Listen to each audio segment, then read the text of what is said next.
Have you ever wondered if the God who walks the earth, who could fire arrows to wipe out entire armies of demons, had to face off against the king who never lost, who reclaimed his kingdom with a war axe and gunfire? Who would end up flat on the ground? This is the ultimate special crossover episode. Insane, intense, and absolutely scorching.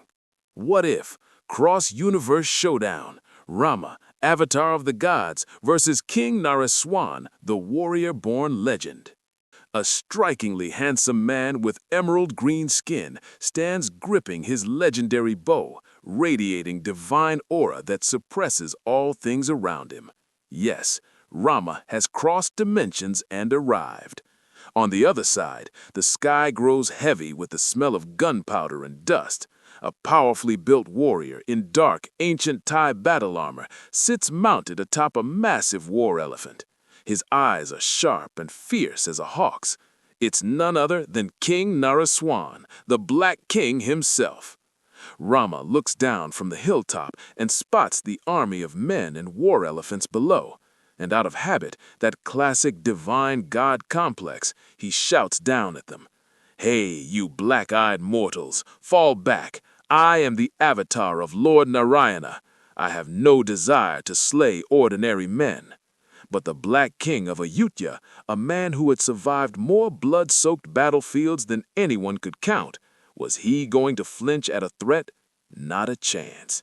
He curled a slow smile at the corner of his mouth, raised his beloved flintlock musket to his shoulder, took aim, and pulled the trigger.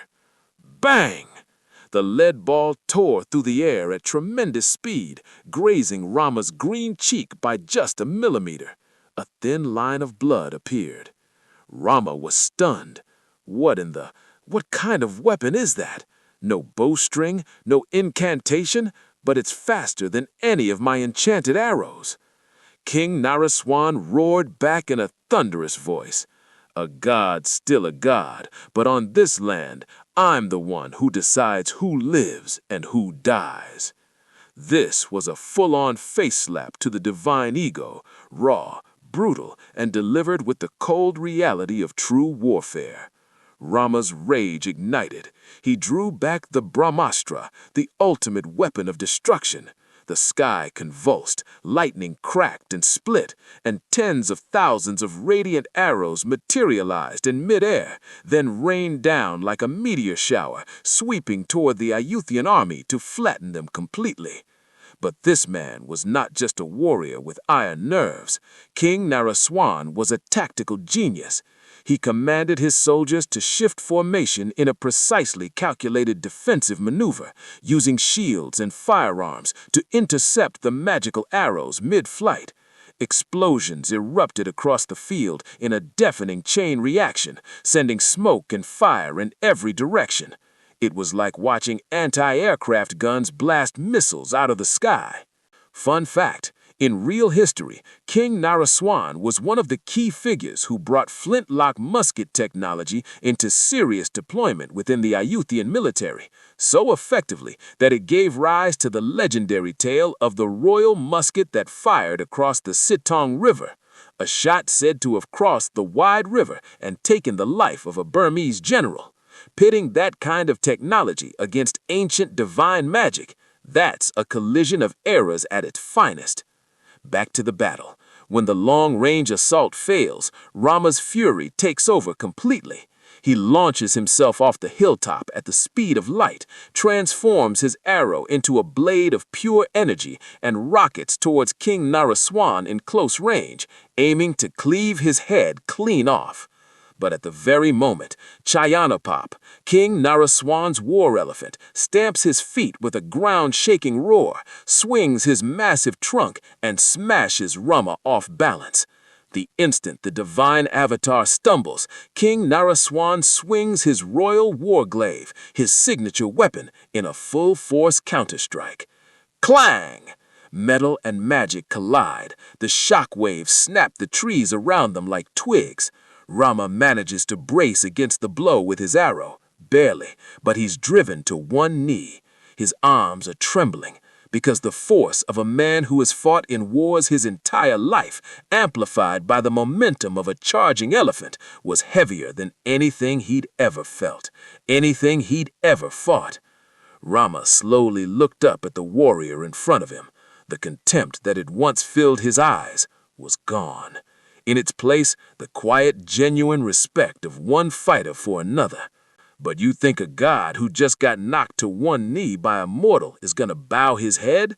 Not a chance, because in the very next moment, what erupts is the full wrath of an avatar who is about to erase Ayutthaya from existence.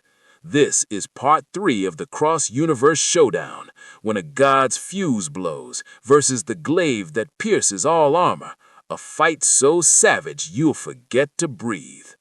Cut back to the battlefield. Rama, who had just been forced to one knee, is now consumed with white-hot fury. His eyes blaze with blinding emerald light. Divine aura explodes from his body like a Super Saiyan powering up. The shockwave is so violent that even the mighty Chayanopop stumbles back 2 full steps. Insolence! A mortal like you dares to defile me! Rama abandons all restraint. He launches himself backward into the air, hovering high above the field, and draws the Palayavata arrow, a legendary weapon said to hunt its target like a heat-seeking missile. There is no escape. Hundreds of radiant arrows tear through the sky like a downpour, all converging on King Naresuan's vital points. But the Black King of Ayutthaya did not come here to stand still and absorb damage. Instead of ordering a retreat, King Naresuan drives his heels into Chayanopop's sides and commands the war elephant to charge straight into the storm of divine magic, full speed, no hesitation. The spectacle begins, a thunderous sprint through a hurricane of divine magic. Explosions erupt across the field, smoke fills the air, arrows graze armor, graze his helmet, missing by the thinnest of margins. But the sheer ferocity of the charge closes the gap, and they reach Rama just as he descends to the ground. Rama goes to draw his bow at point-blank range, but the Black King is faster. King Naresuan, with the combat instincts of a battle-hardened veteran, ducks the arrow's trajectory in one fluid motion, then drives the shaft of the royal warglaive into Rama's wrist with bone-cracking force. Crack! The divine bow flies from Rama's hand. Everyone in the field is frozen in shock. Fun fact, the royal warglaive wasn't just for beheadings. The long handle, made from dense hardwood reinforced with metal, was designed for blocking and striking in close combat. Combined with ancient Moiboran targeting of nerves and joints, even a god's arm, if struck precisely on the tendons and joints with full force, can go numb and lose its grip. That is the true terror of a Grand Master fighter's craft. The humiliation lands hard.